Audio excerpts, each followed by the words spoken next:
Hey everybody, this is CM Punk, and you're watching Loudwire.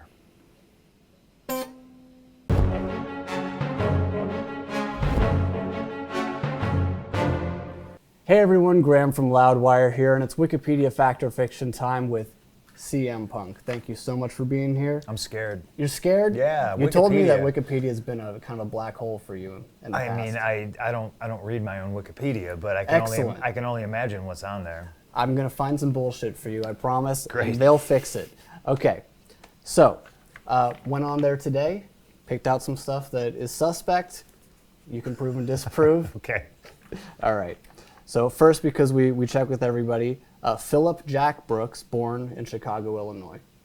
Okay. I would have been stunned if the Chicago thing was not. How did they spell my first name? Two L's. Two L's. Okay, checks out. Ding. And they do get that wrong sometimes. It says on Wikipedia that you once worked for a shop called All American Comics. Oh yeah. Yeah? Yeah. Was that as like a childhood gig?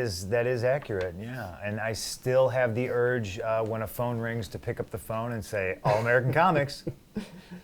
How long were you there for? On and off. That was like my first real job, I think. I was 14 or 15, and the guy who worked there I became really good friends with, and he was either supremely lazy or, I don't know, was doing me a favor and would be like, hey, I'll give you comic books if you take the garbage out. And it just kind of evolved from there. I wound up being the manager. And then I left, and then I wound up getting the job again, like years later. Oh, okay. It was a strange occurrence. I was like, no way, they're going to hire me again, and they did. And they did. Yeah. Was that sort of a dream job as a kid, being such a comic book fan? Absolutely. Yeah. Yeah. I mean, dream job probably for the owner too, because like, oh, I'll pay you in Sure. comics, kid. It's just like, oh, cha-ching. Absolutely, just to hang out and be involved and read comics all day. Yeah. Dream job for sure. Pretty killer. And it says on Wikipedia that your favorite comic book is Preacher. Yeah, I'd say that's accurate. Fairly accurate. Yeah, I mean, it'll change. If we do the show again tomorrow, it might change a little bit, but Sure. that's always top three probably of all time. It says back in your early wrestling days, when you formed the Chick Magnets with CM Venom, you did it because another performer skipped out on the card that day. Yeah. That's true. At this point, yeah, it's ingrained in folklore. I don't really. I'm at the age now where I legitimately forget things. Nice. So I can imagine. There's a window, and now like my early years are slipping away. Where I'm going, really? Did I say that? Was I there? Yeah. That's one of those. Yeah. Okay, I gotcha. So there's been a lot of funny names for what does the CM stand for. I knew this was coming. Exactly. But these are the ones that were on there. You can tell me if there are any funny ones that are missing. Okay. There's been Cookie Monster, That's a good Cookie one. Master, Oh. Crooked Moon, no Okay. Cookie Master? I mean, what the f*** is a cookie master? No. Crooked Moonsault. Chuck Mosley, I appreciate that one. That's 100%. That's real. That's yeah. an excellent one. Charles Montgomery, great. Charles Manson and Chicago Made. Yeah, those are all accurate. Any good ones that we missed? Charlie Murphy. Charlie Murphy. Your couch punk. Yes, exactly. That's a good. Next time you can use that one. It said when you used to yell "It's clobbering time" during your entrance, it was a reference to "Sick of It All." That's true too. Yeah, I mean both Sick of It All and The Thing. Exactly. I'm a comic book nerd. I'm a hardcore kid. Yeah, it's it's one of those things that now I guess is taken on 3 separate random pop culture meanings. Gotcha. Sorry, I can't bust any of these. These are all true. We'll get to it. I promise. It says back in the day that you refused to wrestle for IWA Mid-South as a protest to the mistreatment of Chris Hero. I think that's true, but I couldn't tell you what the f*** I was upset about. I'm loyal to a fault. Yes. Like to a fault. You know what I mean? Even when my friends are wrong, I'm like, no, f*** you.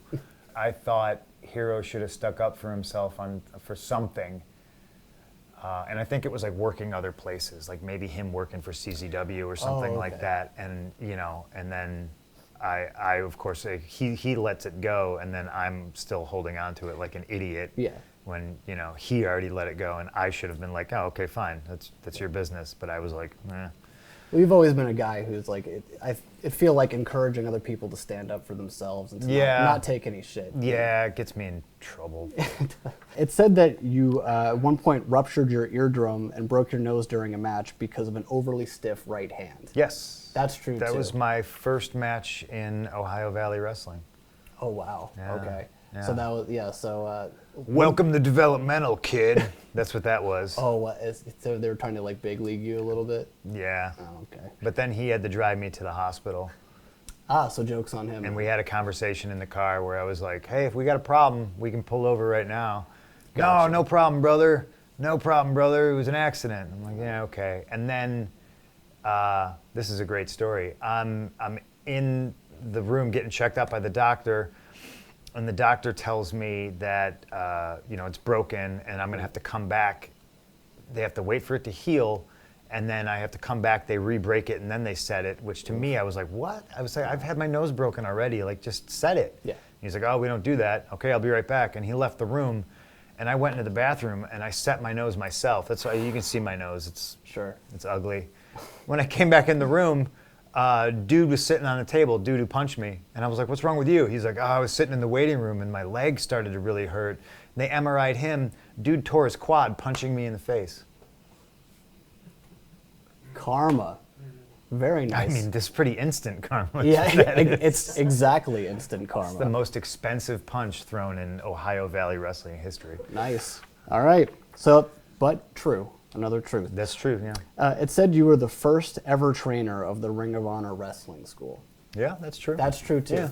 Did you enjoy being a teacher? I loved it. Yeah. I was a pig in shit. I mean, I was living in Philadelphia at the time, and I was doing those one-off Wednesday night pay-per-views in Nashville for TNA. Okay. So Monday and Tuesday, I would train kids. Wednesday, I was in Nashville wrestling. Thursday, I would train kids, and then Friday, Saturday, and Sunday, I was traveling the world wrestling. It didn't get any better than that. Awesome. I thought I was rich. I bought a laptop and an iPod, and I was like, dude, I've made it. It doesn't get any better than this. It said in 2006 you were in an episode of Ghost Hunters Live where viewers could interact with you throughout the show via text message. Yes. That's true. Yes, at True the as well. Stanley Hotel. I think it was a crazy amount of live television, and it didn't start till like midnight on Halloween. Oh, okay. So Yeah. I think I turned into a real crabby monster, like 90 minutes in, where I was just like, I don't think we're gonna see any ghosts, guys.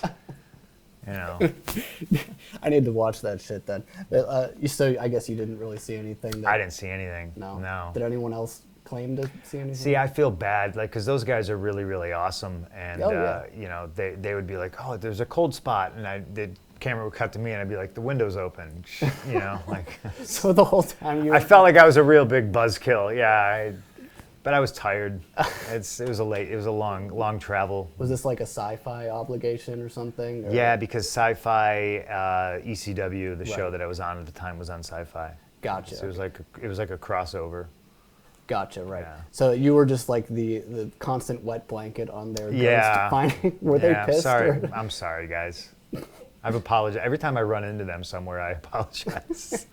Okay. And last one for you, and this is one we already know is false. It's this girl on the third floor was filmed entirely in director Travis Stevens' house. False. False. And it says much of the story he wrote was not entirely fictional. Yeah, I mean that part. That part's true. We took. I say we, like, I say we when the Blackhawks are playing somebody. Like Sure, I sure. like I lace Well, you're up part of skates. this team at least, yeah. No, but Travis wrote. He was true to the lore and the story, and he took that, and like he said, so it wouldn't be a documentary about some ghosts. Obviously, he spiced it up a lot, and but not his house. No. Not his house. Do we know whose house it was? I mean, I do, yeah, Okay. but I don't want to say anything because Okay. I don't want to upset people. They might not want people to know that they own a haunted house. Okay. Do you think they don't know? No, they know. Oh, they know. Okay. No, they know for sure. But you don't want them to like. It's not like people not like spoiler alert. Your house is haunted, which could be a funny TV show in itself. a surprise your house is haunted show. Yeah. Okay. Yeah. All right. Well, you can host that when it comes out. Yeah. Talk to my agents. All right. Perfect. Well, thank you so much for being here, man. No I problem. really appreciate your time. Girl on the Third Floor, October 25th, in theaters, video on demand, starring this man, CM Punk. Thank you so much. Thank you.